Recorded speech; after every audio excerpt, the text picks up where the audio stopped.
Intuitive eating. You can probably imagine what it means just from the sound of the term, and chances are your guess would be pretty close. It means eating based on your body's internal signals and cues, eating when you're hungry, stopping when you're full, all of that kind of thing. Sounds pretty normal, right? Well, yes, actually, intuitive eating is meant to mimic our body's natural ability to eat. We're all born with the ability to eat intuitively. That's why babies cry when they're hungry and just stop feeding when they're full. But for a lot of us, things happen along the way, such as being told you can't get up out of your chair without finishing your food, that you're only going to get dessert if you eat this much, or that you shouldn't eat more than this many cookies, etc., etc. We're told what to eat, we're told when to eat, we're told how much we should and shouldn't eat, and these ideas start to get us confused about what our body really wants and needs, so it can actually take a fair amount of practice and work to try to come back to our body's natural ability to eat intuitively.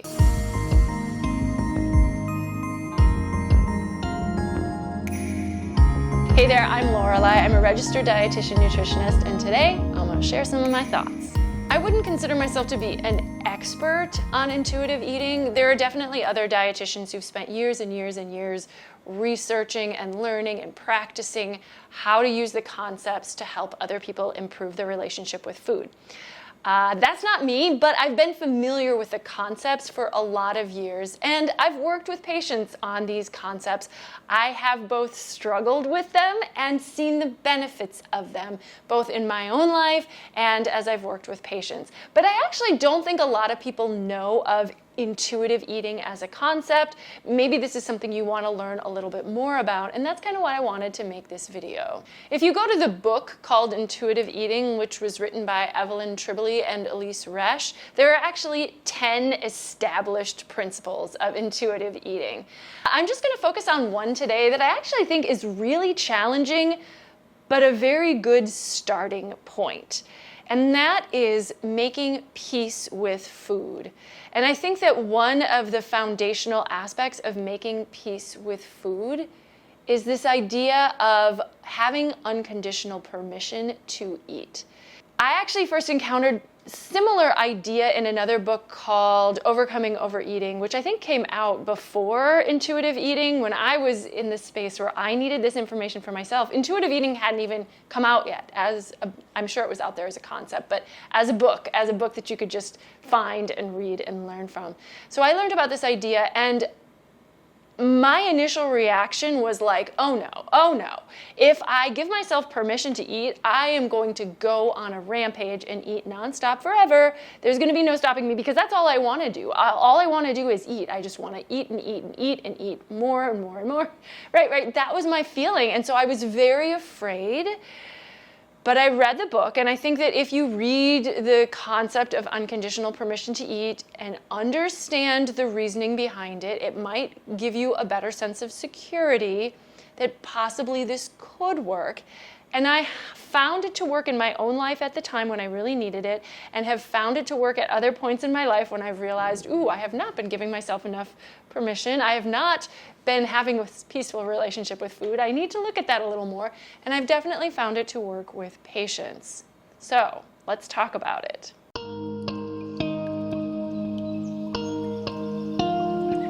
The idea of unconditional permission to eat really does go against the grain of a lot of health and nutrition messaging out there that suggests controlling your portion sizes, eat this, not that, choose the healthy version of everything. So the idea of unconditional permission to eat, which really is what it sounds like, you have permission to eat at any time. You have permission to eat any food. You have permission to eat any amount of food. It sounds really radical.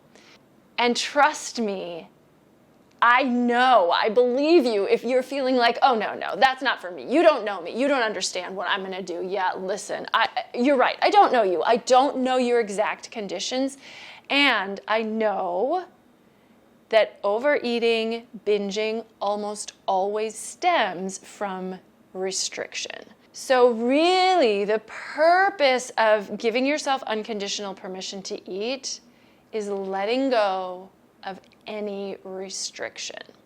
And the result very often is the desperate need to eat quiets down. It gets calmer. Because your body's actually being nourished.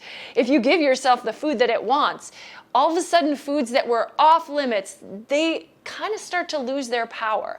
And if you've never experienced this, I get that you might not believe it and it might seem impossible, but I have seen it happen. I have worked with patients who are binge eaters. Generally, it's been binge restrict, right? So when they give up the restriction, the binges also tend to go away.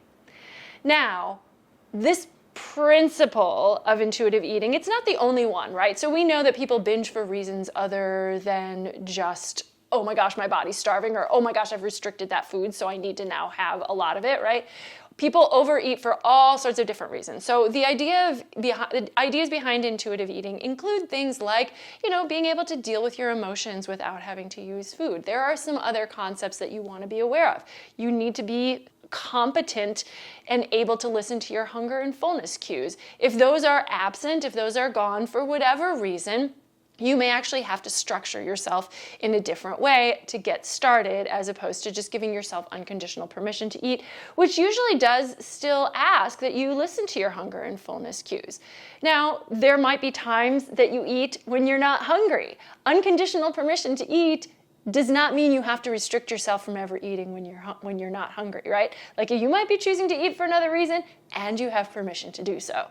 Again, it sounds a little crazy, but I think for people who struggle with overeating, with binge eating, with restriction, it's a stage that you have to go through. And then once you actually embrace it fully, without the idea of, oh, I'm just going to test this for a couple of days, and if it doesn't work, I'm going to let go.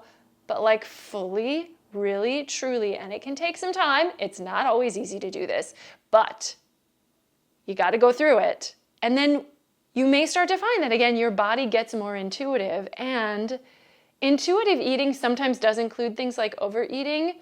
Intuitive eating sometimes does include like missing a meal here or there, right? Like sometimes it does happen that we're more hungry. Sometimes it happens that we're less hungry.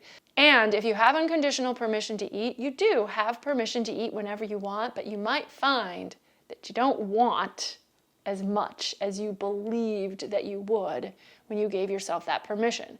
So it ultimately becomes you're eating, I'm not sure if it's going to be less, but you're eating well, or let's just say maybe more normally, you're eating reasonable amounts. Let's put it that way. You're eating reasonable amounts, but not because you're restraining yourself, just because you can eat, but you don't have to, and maybe you don't have that desperate need to do so. It can be quite a relief. It really could. And I'm wondering, if you're watching this video now, do you think it would be a relief to put away some of the rules and restrictions, to just let yourself do what you want to do? What would that feel like? You are allowed to do so right now. Even if you're not at your goal weight, even if you think that having a single bite of cake is going to ruin your health, you're allowed to give yourself permission to eat. Give yourself a second to imagine it, because if it's something that appeals to you, even if it only appeals to you because it seems a little naughty, right? It actually is a road to being able to eat more intuitively and letting go of food rules and developing a better relationship with food. Remember that our bodies are actually pretty good at taking care of us, especially if we're willing to listen to their innate wisdom. I know that everybody's different, and if this sounds like it's not for you, maybe you're right. I think you should believe yourself. But if you've been trying a lot of things that haven't worked in the past, I think giving yourself unconditional permission to eat is a concept to embrace. At least it might relieve you of some of the stress and tension of trying to do things just right.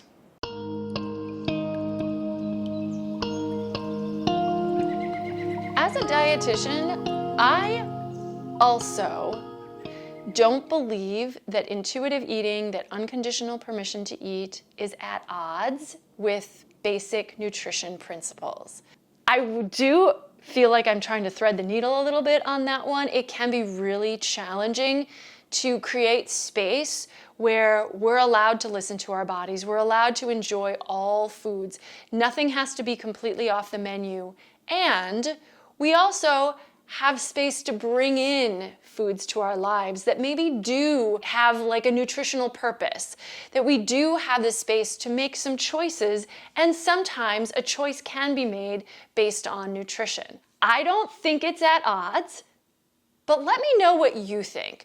I do feel that oftentimes, at least what I've noticed on the internet, in social media, there are extremes. There is the anti-diet culture that really doesn't want to have any guidance from nutrition principles. I'm not saying everyone in the anti-diet culture feels that way, but I feel like that's the overall messaging. And then there's diet culture that says you really do need to cut this, cut that, stop doing this, monitor that, right? I don't think that I want to be on either one of those exclusive teams, because I think that we can not diet, and we can also learn more about nutrition and make choices sometimes based on nutrition, as long as we're continuing to honor our body's hunger cues, as long as we're not restricting ourselves unnaturally, as long as we're really giving ourselves permission to enjoy foods when we want to. There's no reason that A, we can't enjoy healthy foods, and that B, we can't choose healthy foods when the option seems reasonable to us. So that's why on this channel, I'm actually trying to make an effort to share recipes that may not seem quote unquote healthy to many people, just because I really do believe that all those foods have their place, and they should. I feel like there's a lot of gray area and a lot of nuance in this area, and I'm exploring it, and my own food philosophy is evolving. So let me know what your thoughts are, and let me know if you have any questions or comments. Do subscribe to my channel. I talk about nutrition, food, eating. I also like to share food recipes, especially on my Instagram page, so follow me over there at Lorelei Sturm. And